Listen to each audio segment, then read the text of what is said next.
ഇവര് ആരും പാടുന്നില്ല.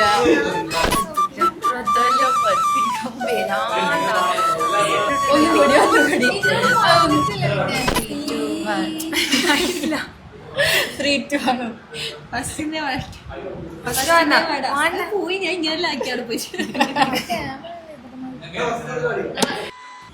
എന്തിരി വേഗം ഇത്തിരി നേരം പറ്റിപ്പിടിച്ചു ഞാൻ നിന്നോട്ടെ നിന്നോടെ മൃദുല പ്രതലം അധിക മധുരം അതിമനോഹരം.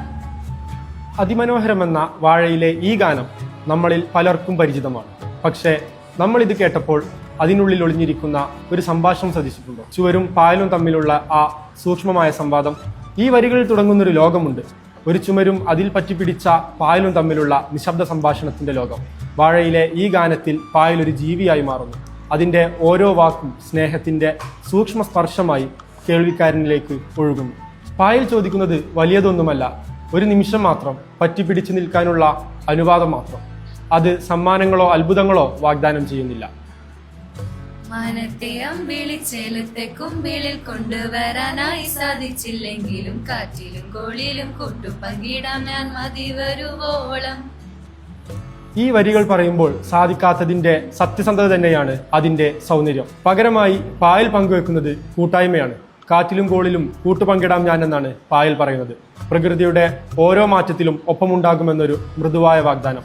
വേനലിന്റെ കടുത്ത ചൂടിലും മഴയുടെ നനവിലും ഒരു കമ്പിളി പോലെ ചുറ്റി പുണരാമെന്ന് അത് പറയുന്നു. ഇത് വെറും സംരക്ഷണം മാത്രമല്ല, അവഗണിക്കപ്പെട്ട ഒരിടത്തെ സ്നേഹത്തോടെ നിറക്കാനുള്ള ശ്രമം.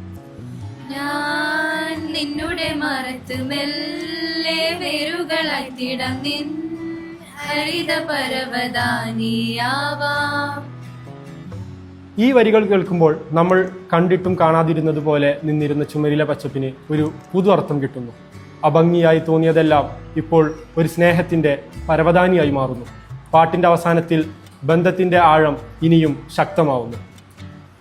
കാലം കൂട്ടുനിന്നില്ലെങ്കിലും എന്നെ പറിച്ചെറിഞ്ഞാലും വീണ്ടും പടർന്ന് കേറിടും ഞാൻ. ഇവിടെ പായൽ പറയുന്നത് സ്ഥിരതയുടെ കഥയാണ്. അകറ്റപ്പെട്ടാലും മടങ്ങി വരുന്ന ഒരു സാന്നിധ്യം. ഈ ഗാനം ചുമരിലേക്ക് കണ്ണോടിക്കുമ്പോൾ പോലും പായലിന്റെ ശബ്ദം കേൾക്കാമെന്നൊരു അനുഭവം നമുക്ക് സമ്മാനിക്കുന്നു. ഒരിക്കൽ അഭംഗിയായി തോന്നിയ പച്ചപ്പിൽ ഇനി നമ്മൾ കാണുന്നത് മൃദുവായൊരു ബന്ധത്തിന്റെ അതിമനോഹരമായ രൂപം. അത്രേ ഉള്ളൂ.